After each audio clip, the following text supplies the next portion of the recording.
नमस्कार आप सभी को। इस वीडियो में मैं आज आपको बताने वाला हूं भारतीय न्याय संहिता में सेक्शन 47। जो ये सेक्शन 47 है, आपने थंबनेल में पढ़ ही लिया होगा कि अगर कोई पर्सन अबेटमेंट करता है इंडिया से बाहर और कोई पर्सन वहां पर इंडिया से बाहर कोई ऑफेंस कर देता है उस अबेटमेंट के कारण, तो क्या वहां पर ऑफेंस माना जाएगा उस पर्सन का। तो चलिए जानते हैं इसमें क्या कह रहा है जो सेक्शन 47 है। पहले मैं आपको इसकी बेरक लैंग्वेज बताऊंगा, इसकी बेरक लैंग्वेज यहां पर क्या बता रही है। तो चलिए जानते हैं जो सेक्शन 47 है, abetment in India of offences outside India. देखिए अबेटमेंट की जा रही है लेकिन वो कहां पर की जा रही है, इंडिया से की जा रही है, और ऑफेंस कहां पर कमिट हो रहा है, इंडिया से बाहर कमिट हो रहा है। इसकी छोटी सी लाइन से ही आपको पता लगी गया हो कि ये जो बेरक लैंग्वेज यहां पर क्या बता रही है। अब इसके अंदर की बेरक लैंग्वेज यहां पर क्या बता रही है ये जानते हैं। यहां पर a person abets an offence with in the meaning of this Samhita who in India abates the commission of any act without and beyond India। देखिए यहाँ पर without और beyond India बताया, इंडिया के बाहर, which would constitute an offense, उसको constitute किया जाएगा offense, इसको अपराध माना जाएगा यहाँ पर। if committed India, अगर इंडिया के अंदर से वो स्टार्ट हुआ है कोई अबेटमेंट। अब देखिए इसको मैं एग्जाम्पल से क्लियर कराता हूँ यहाँ पर क्या बता रही है। ए पर्सन उकसाता है, इंडिया में है, ये पर्सन इंडिया में है और इंडिया में बैठा बैठा ये बी पर्सन को उकसाता है, और ये बी पर्सन है यूएसए में है, और इस बी पर्सन को उकसाता है कि तू सी पर्सन का मर्डर कर दे। इसको उकसा रहा है, ये यूएसए में है और ये बी पर्सन यहां पर इसका मर्डर कर देता है, तो ऑफेंस हुआ है इंडिया के बाहर, और जिस पर्सन को उकसाया गया है इंडिया के बाहर उकसाया गया है।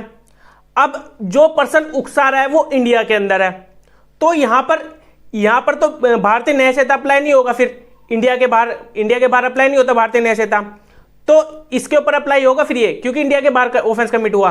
बिल्कुल होगा, भारतीय न्याय संहिता इस पर्सन के ऊपर अप्लाई होगा क्योंकि इस पर्सन ने यहां पर उकसाया है इंडिया में ही बैठे बैठे।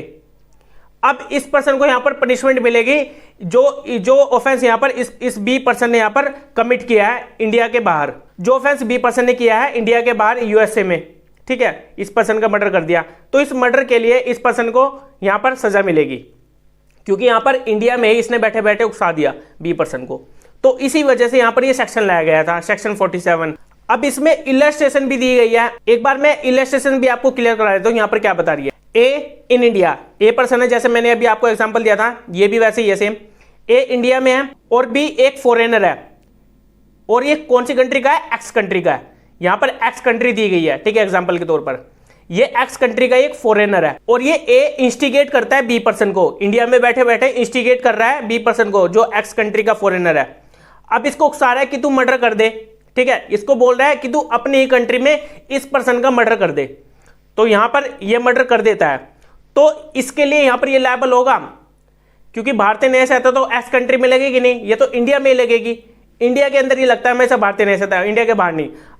अब ये पर्सन इंडिया के अंदर ही उकसा रहा है, तो इसको यहां पर लायबल ठहराया जाएगा। अगर इंडिया के बाहर उकसाता, इंडिया के बाहर कोई ऑफेंस कमिट होता, तो यहां पर फिर सेक्शन 47 ने अप्लाई होता, यहां पर अप्लाई नहीं होता। यहां पर फिर फॉरेन कंट्री के ही प्रोविजन अप्लाई होते, जो फॉरेन कंट्री के अलग से लॉ बने होते हैं अबेटमेंट से रिलेटेड, वो वहां पर अप्लाई होते। लेकिन ए पर्सन ने यहां पर इंडिया में ही उकसाया है, इंडिया में बैठे बैठे उकसाया है इस बी पर्सन को, तो इसी वजह से यहां पर सेक्शन 47 लगेगा इसके ऊपर, और ए पर्सन को यहां पर इसकी पनिशमेंट मिलेगी जो यहां पर ऑफेंस कमिट हुआ है इसके उकसाने पर। तो अब आपको क्लियर हो गया होगा जो 47 सेक्शन है यहां पर क्या बताने की कोशिश कर रहा है। तो अब हम मिलेंगे अपनी नेक्स्ट वीडियो में। इस छोटी सी वीडियो में सिर्फ इतना ही था। Okay bye.